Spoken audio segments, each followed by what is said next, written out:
The next 2 weeks are going to be the most painful 2 weeks for Apothecary Diaries fans. This sucks so much.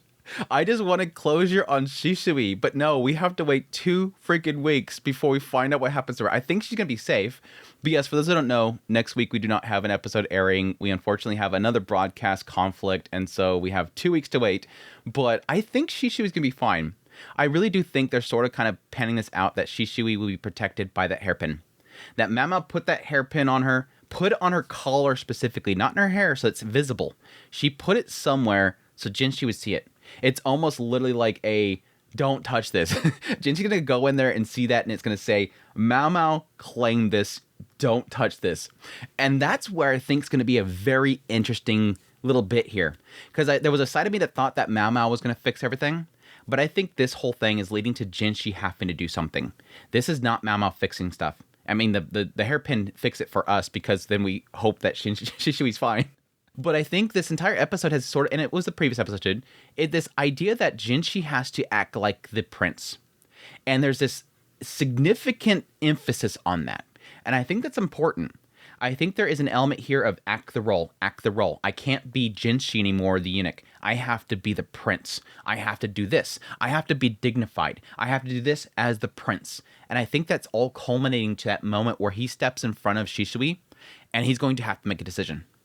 Do I act like the prince and do what they all expect of me? Strike her down right now along with everybody else? Or do I do what I want to do and protect this girl from Maomao? Because Maomao obviously likes this girl. This girl's important. I think it's going to come to that. I do believe that Shisui is going to sort of show a sign to Jinshi that she is not with that party. And I think it will come to the idea that I believe she's probably going to strike down her mother. If not, I don't think that she'd strike down her father. But there is a lot of emphasis in this whole segment with Shisui and her mother and father that the Tanuki thing really sticks with me. The Tanuki thing really sticks with me. I think that they're going to play out an act. The idea of the village Tanuki, the idea of him sort of being a shapeshifter, a trickster, I think she's emphasizing here, play the role you always have. Let's act out something here. Protect your family by essentially acting like the enemy. And it's interesting because it doesn't seem like, yeah, obviously, Shishou isn't involved with any of this stuff. It's his wife. But I think it's going to come down to the aspect of take responsibility and act the fool. Play the role. Take responsibility. You didn't stop this. You didn't stop Shenmei. So take responsibility, play the fool, act the Tanuki, play out this role, and take responsibility. Take upon yourself the blame. I think that's really what Shisui is doing here. I think she's going to have the father finally step up, do what he's supposed to do, take that responsibility, and hopefully take a lot of the punishment away from the people because it's his fault. It's because it's Shenmei's fault. You take that upon yourself. I don't think there is a goal in her mind that she survives in the end, but I think a lot of that has to do with having them take the blame rather than the entire village. And I think that might actually help out. And again, this comes down to the aspect of what does Jinshi do in the end? Does he take out the entire Shi clan just as he's expected to have? Or does he try to save lives? It does seem like he is trying to save lives because he doesn't want those that put down their blades to be struck down. But the leadership is still a different question mark. The leadership is a big, massive question mark because you expect that they all are struck down. Will that include Shisui? I don't think so in the end. Again, I think it's a hairpin. But anyways, let's go to the episode proper. I'm getting ahead of myself. There's a lot to talk about in this episode, so let's just go through it like usual, opening up the episode with Maomao and Shisui. Right here already indicating a lot about what the father has told Shisui about Shenmei. And the idea that she was not always like that. She was not always this evil person. But unfortunately, again, for Shisui, that's always been her. That's always been mom. She's abusive. She's always striking my sister. She's always this mean person. And again, she consumes the husband. This is where we get an indication of what that was. That story that she told people back there. This idea of this lady that comes in, bears a child, and then consumes the father. This demon, basically, that she doesn't want to become. She did not want to become her mother. It wasn't that it was the role of her to go in, bed the emperor, have the child, and then kill the emperor. That is part of it. That's obviously probably what Shenmei wanted in the end. But this has a lot to do with it seems like what Shisui believed the mother's role is based on her mother. This is her role model. Do we forget Shenmei is Shisui's role model as what a mother is.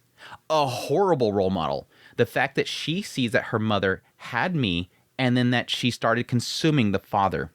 That is her role model. I never want to become a mother. That is the unfortunate side effect of a child living under this relationship that these two have. She believes this is normal. That's not normal, girl. She just doesn't want it. I'm taking these, all this medicine and whatnot to not be a mother because I don't want to do what mother did. And that's sad. The idea that she never wants to become a mother because of what she's seen as her role model, basically. It's horrible. It is really horrible. Anyways, this is where she reveals that she's looked into Maomao, knows that she was raised by a former court physician, and how much that she reminds her of her sister. I thought that was a little bit cute there. The idea that, yes, technically, being taken out of there by the court physician before was the whole situation with at least Suirei's mother. And that makes sense as to why she was immediately drawn to Maomao. I think the first meet would have been Lahan when Maomao came in there with all the books of how to please the emperor.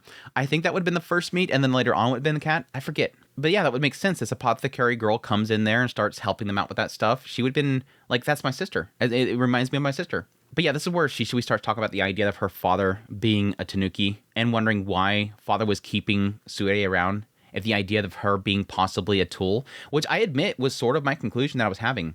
I literally did think that Suirei would be that case. But as we see when we see Shishou's perspective, it doesn't seem like that's the case. It doesn't seem like he has some sort of desire to use Suirei as a tool.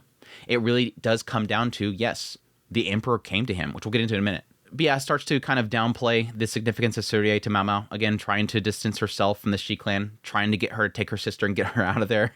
Obviously, a bunch of lies that she doesn't care about her. But yeah, Shisui leaves the kids to Maomao and goes to leave.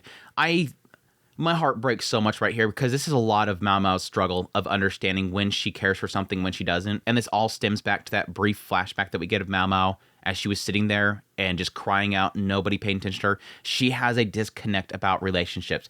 This girl does not understand when she wants to protect something, when she doesn't. She never understands why she always steps forward when somebody's in danger. Why did she help Zalin? Why does she help these people? There is always a sense of justice there, but right here, there's a conflict about why I want to step forward. Shisui and her family is in the wrong. They're in the wrong. They're going to be punished as the Shi clan. This is their fault. All this rebelling is their fault. They're going to die. That's how the order is. But why do I keep stepping forward? She's walking out the door. Why do I want to keep stopping her? I could leave here.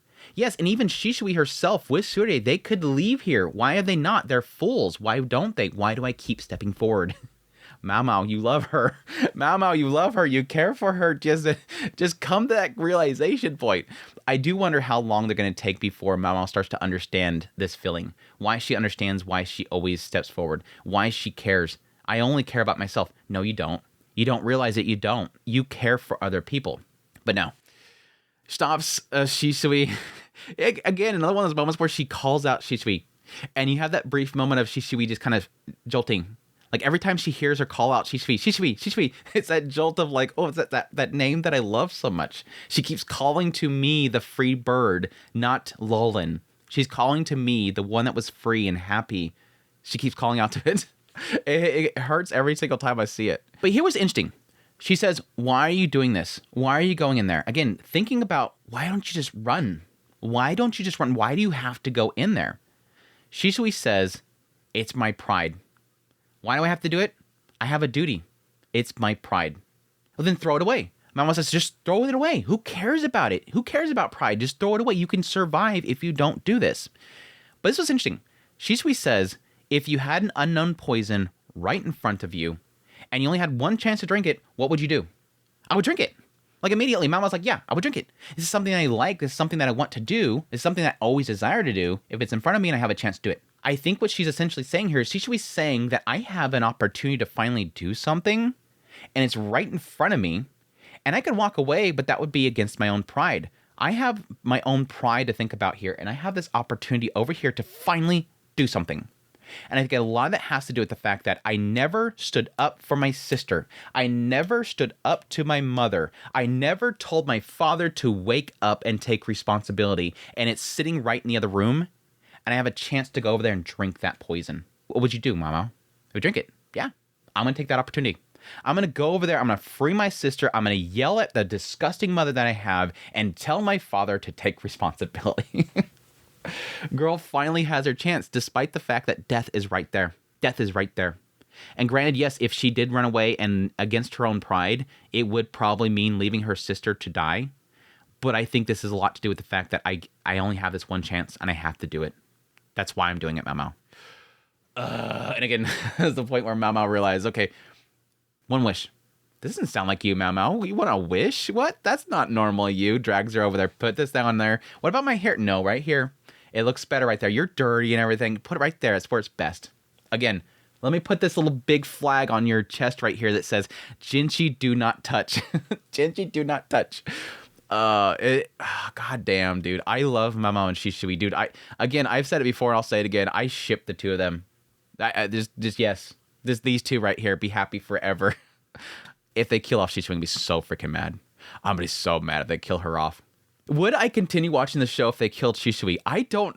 It's gonna be real hard. It's gonna be real hard, and it sucks because it would be Jinshi's call. If she dies, it's Jinshi's call. Now she could take her own life, and again, I still have that in the back of my head because yes, right here Shisui leaves, and Maomao is left with the kids. Later on, Lihaku comes in there, Jinshi comes in there, and I kept waiting for them to say that they're just sleeping. They keep saying they look like they're sleeping, but they're not breathing, and that's the problem. And I think that's a lot to do with what that medicine is. It could be something that literally puts you in a dead state, and thus you're not producing oxygen. And then that makes sense why, again, when Suirei finally came conscious, she said that there was a aspect where you could lose memories, and that typically does come from the brain not getting oxygen, cells dying. But she's also losing limbs, which causes a lot of nerve damage and whatnot. That limb probably dying or whatever, the nerves themselves dying. But I kept wanting to think that there's a possibility that they survive in the end. So there is a problem with Shisui surviving in the end because she's going to feel responsible for the death of those children, and that's going to haunt her. But I do sort of see that a lot of people, especially in that time period with that responsibility, would view that, again, as a mercy kill. They're dead anyways. Even when Lihaku walks in there, this is horrible. The fact that they have to die. They will have to die.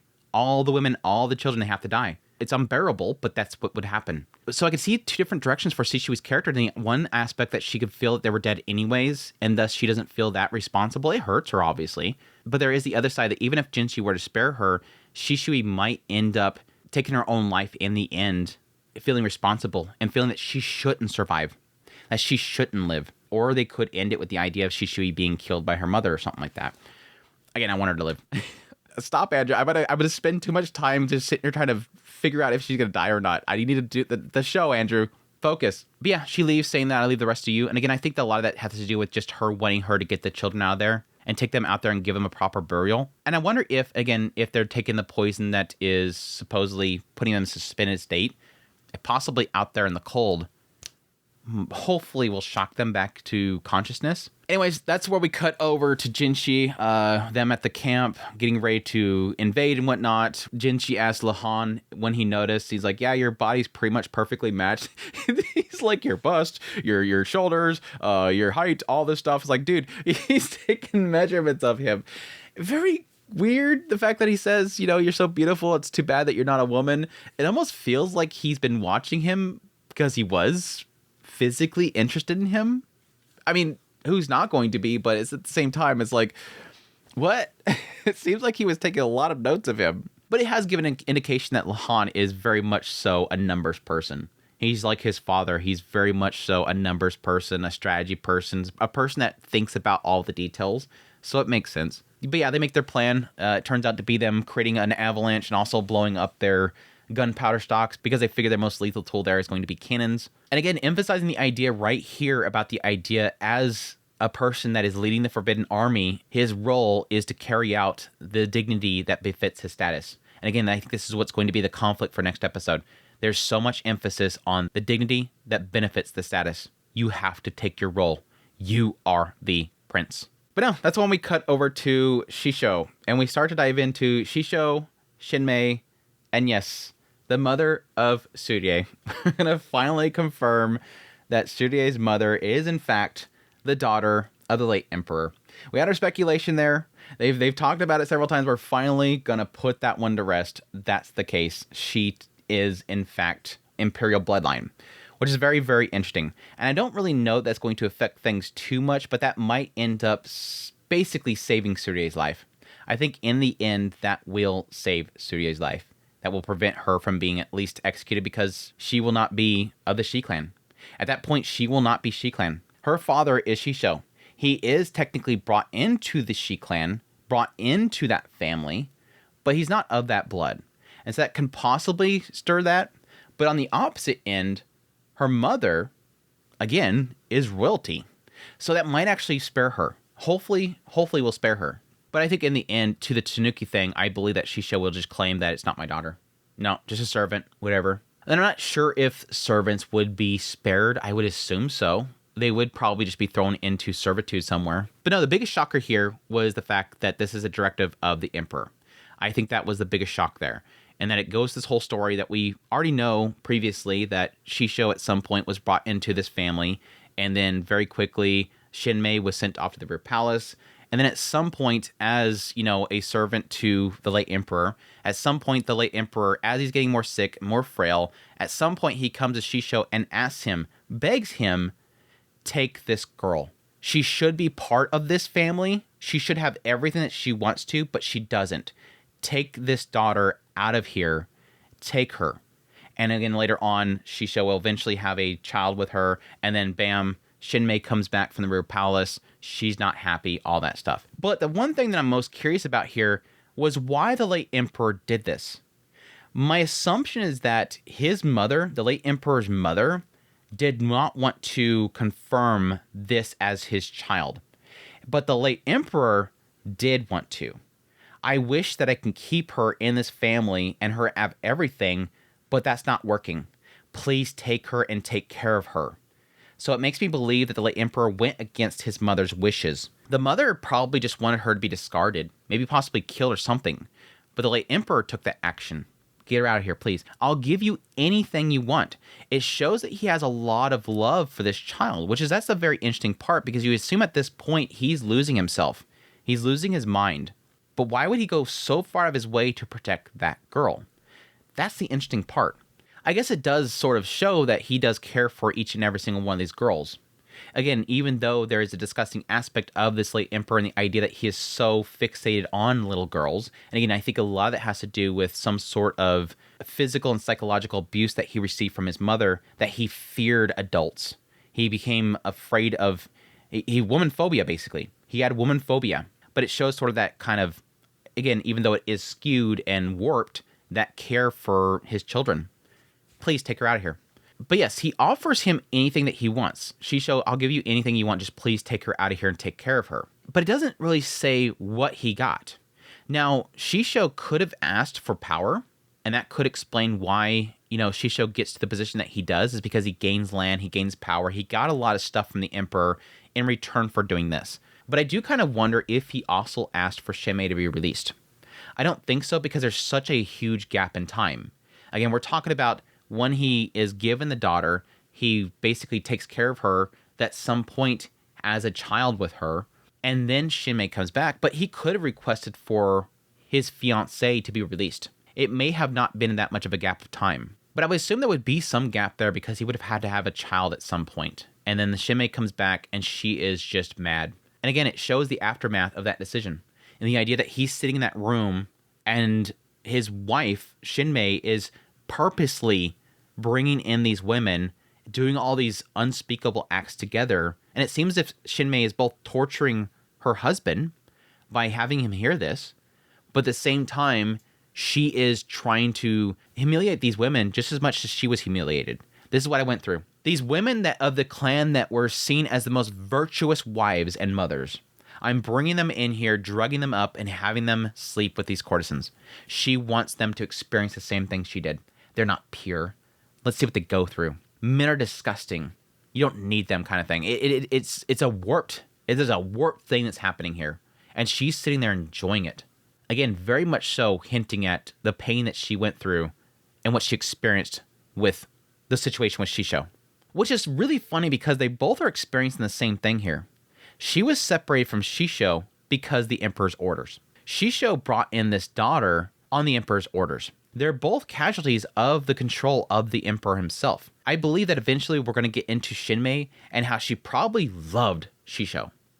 But because the emperor brought her into that rear palace and then later gave the daughter of him to Shishou, that she is going to grow to hate what the emperor did to her and Shishou's relationship. And that's why when she comes back home and sees the daughter of the emperor at her husband's side, it's going to warp her mind even more so. And that's why she hates Suirei so much. That's why she hates her. The blood of the emperor. I don't like it. Oh, this sucks. This sucks. It sucks so much. Oh my gosh. But no, the explosions happen, the attacks happen. Shishou goes out there, and then Lolan comes in. Shisui comes in the door, smacks that lady. You indulging over here while your children in the other room. I had to take their lives for you, you idiots. I think there is a bit of anger there. She's mad at that lady. I had to handle this for you. You got involved with this stuff, and so I had to handle it, you disgusting woman. Calls her mother disgusting, yells back at her, goes over there to that little cabinet, lets out her sister. At the same time, she shows like, what? This is my daughter? She's yelling back at the mom. She's always been a doll. Has she always had this in her? Wait, she's doing this and letting out Suirei? She's acting as if this is like something she's practiced. Like she's done this so many times. Was Suirei being treated like this the whole time? Was she beat this much? My gosh, like massive wake-up call for this guy. I do sort of feel for the guy because it does sort of indicate the idea that she's treated this much while I was in the palace. That while I was away, she was being beaten more. I think he knows that she was mistreating her, but to this extent, I think is what is sort of an eye-opening moment for him. But again, it does play into what I think will sort of click for him the moment that Shisui turns to him and says, take responsibility. Take responsibility. I let out your daughter here. Don't worry, I've taken care of her. Now do your job. Mr. Tanuki of the village, do your role. Take responsibility. And I think that's all going to play into what's going to happen next. I believe that, again, he's going to play the role as Tanuki. He's going to finally step up and take responsibility for what he's not been doing with Shenmei, doing what she's been doing. Yes, his actions was to appease the emperor, but his actions hurt Shenmei. And then Shenmei turned into a disgusting person and destroyed other people's lives and is now taking this clan down, and he did nothing to stop it. Take responsibility. I think that's what right here, her coming in there, looking him dead in the eyes. All right, father, it's time. And I do think that Shisui's statement there, let's keep up the illusion to the end. I think the illusion there is that Suirei is not his daughter. She knows that whole room is dead, but I think she wants to at least spare her sister. And I think she's going to have Shishou deny her existence. But yeah, they have the attack coming there. Jinshi emphasizes the importance of finding Maomao because, yes, we don't want to create another political enemy. Lahan will be pissed if she's dead. We got to go find her. We all know that Jinshi just wants to find her because she's important. But yeah, we cut over to Maomao. I like when Jinshi walks to that room immediately. Excuse me, can you grant me protections, Lord Jinshi? I thought that was super cute. I've always kind of wondered if Maomao would ever take advantage of Jinshi. And right there, she's clicking like, oh yeah, I probably should get protections because they're gonna mistake me as part of the Shi clan. I didn't get the hell out of here. Hey, can you protect me? Are you injured? No, that's just snake blood. Snake blood? Oh, I miss this feeling. It did have a feeling of that when they first encountered each other, and they already started getting the kind of jokes and the reactions to her, what she does. There was a bit of a nostalgic thing there. It's been a while since Maomao and Jinshi's been together, so I had a similar feeling as Maomao, like, oh, yeah, this goofy interaction stuff again. But yeah, a guy walks in the door and says, Crown Prince, we're finally having Maomao not able to escape the confirmation. This entire time, Jinshi's been struggling to tell her, and then it's just finally just some random guard walks in the door and says, oh yeah, Crown Prince. Okay, there's the reveal. There's the, not really reveal for Maomao, but sort of the solidification for her. Again, because she knew it. She just didn't want to say anything. She didn't want to accept it. She didn't want to think about it.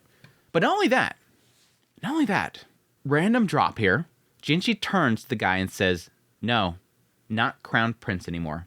Consort Gyokuyou has given birth to the royal heir. I don't think they said that. I don't think they ever said what the gender of the birth was. So, confirmation? Out of nowhere? What? Maybe I'm forgetting. But no, that's a huge shock there. Now, I was puzzled at first what that meant. Why would Jinshi turn and correct the guy? No, I'm not the crown prince. I guess the idea that, yes, in the end, Jinshi is royalty. He might not be taking upon himself the role of the emperor, because again, there's already emperor. He's not going to take upon himself the role of the crown prince. No, you have a crown prince. He is royalty, but he's not going to take either of those two titles. But it does seem like an odd sort of reveal to there being an actual boy that was born. And why would he say that? You would think they want to keep that a little bit under the radar for now. Let's keep it under the radar for a little bit that a boy was born. I don't know. I'll be curious how vocal they'll be about the fact that Gyokuyou has had a son. Which, by the way, congratulations, Gyokuyou. I'm sad that we have to learn about it right here. But yeah, Maomao, once again, a little bit confused there about the ages. Not really working out right. But again, I think that's just his appearance. The appearance that he takes upon himself. Anyhow, Jinshi leaves Maomao with Lihaku. I wish that she stopped Jinshi and said, hey, this is what's going on over there. Please do this or that. Like, girl, you have control right in front of you. Use that guy. There's like a side of me like, Maomao, manipulate this boy. Tell him what to do in the next room. Like, at least tell him what to expect. Like, hey, I really care for Shisui. I really care for, Suirei. They're not really involved. It's all her. Please do what you can. Like do a cover-up. Like, these emperors, these princes and whatnot, they do cover-ups all the time. They make decisions that are against what is expected of them all the time. Just do it. I mean, it's like the whole situation with Lihaku. And the idea that she asked Lihaku, hey, can you just bury him over here? Like, I know you can't give them a proper burial with their family, but can you at least put them over here in a cemetery? Yeah, we're going to do that. You're going to do that? Oh, wow. Thanks. What if you get in trouble? You'll figure something out, right? You figure things out all the time, right? I mean, she technically saved his butt before. I can see him trusting her. And if I get in trouble, you'll figure it out, right? But I do like the fact that he points out that Lahan, he's straining out his back because he's so worried. Let me blow this flute really quick so I can let him know that you're okay. My whole mission was to make sure that you're safe. Let me blow the whistle so that he doesn't hurt himself, dragging himself across the battlefield to come find you. It was good stuff. But yeah, wrapping up with her seeing Shisui walk out the door again in her mind and saying, I'll do what she entrusted me to do. That's all. And again, I think that is, give these kids a proper burial. Don't, have them discarded to the side and rotting or decaying, or have them thrown in a massive grave of all these other individuals. Give them a proper burial. It sucks. Again, I was hoping the kids would be alive. Again, there's still a chance they take them outside and the temperatures wake them up. I doubt it, though. I don't know. We'll see.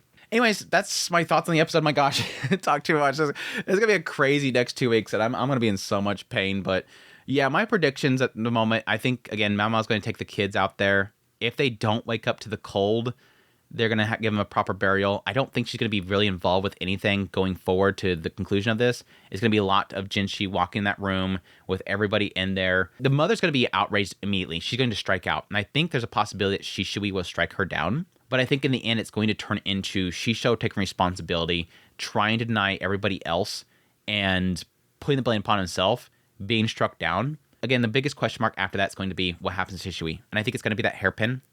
And I think Jinshi is going to decide against what the prince should do, against what royalty should do, and spare her life.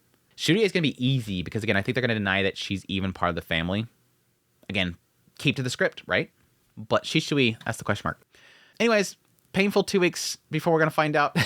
But I hope you guys enjoyed this video. As always, if you did, hit the like button down below, comment. Let me know about the episode. Again, if you are a source material fans, I do not need answers to any of the questions. We have fun here speculating, and then we find out next week when it actually tells a story. If you like this content and you want to support the channel more, I have links to the script below. Greatly appreciate it. Until next time, you'll take care.